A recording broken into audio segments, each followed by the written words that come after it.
Pasca terjadinya pengeboman ikan yang terjadi di Kepulauan Simelu Jumat lalu, Pangkalan PSDKP Lampulo menetapkan 8 tersangka yang kini ditahan di kota Banda Aceh. 8 nelayan yang ditetapkan sebagai tersangka tersebut berinisial RI sebagai nahkoda, selanjutnya AP, RH, DF, BH, EK, EA, dan VD sebagai anak buah kapal. Mereka adalah warga Sibolga, Sumatera Utara. Penangkapan ini dilakukan oleh tim gabungan Polres Simelu bersama tim PSDKP karena terbukti melakukan penangkapan ikan menggunakan bahan peledak. Selain mengamankan tersangka, petugas PSDKP juga menyita sejumlah barang bukti berupa 3 ton ikan, 1 unit kapal berukuran 30 gross tonnage atau 30 KT, sumbu peledak, dan juga korek api. Ikan yang disita nantinya akan dilelang.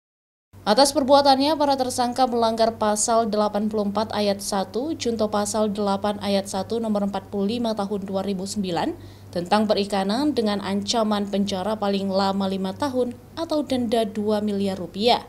Kita amankan 1 unit kapal bersama barang bukti lainnya, ada ikan, kemudian ada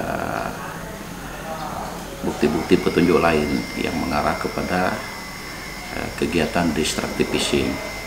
Saat ini awak kapal dan kapal tersebut sudah kita amankan di Pangkalan PSDKP Lampulo dan kita sudah menetapkan 8 orang awak kapal tersebut secara bersama-sama menjadi tersangka dan kita terapkan dengan pasal 84 Undang-Undang Perikanan junto pasal 55 KUHP. Pangkalan PSDKP Lampulo juga akan terus melakukan pengawasan ketat terhadap penggunaan alat tangkap yang tidak ramah lingkungan, serta para pelaku destructive fishing di wilayah pengelolaan perikanan negara Republik Indonesia atau WPP NRI 571 dan 572, lantaran dianggap sudah sangat meresahkan para nelayan kecil.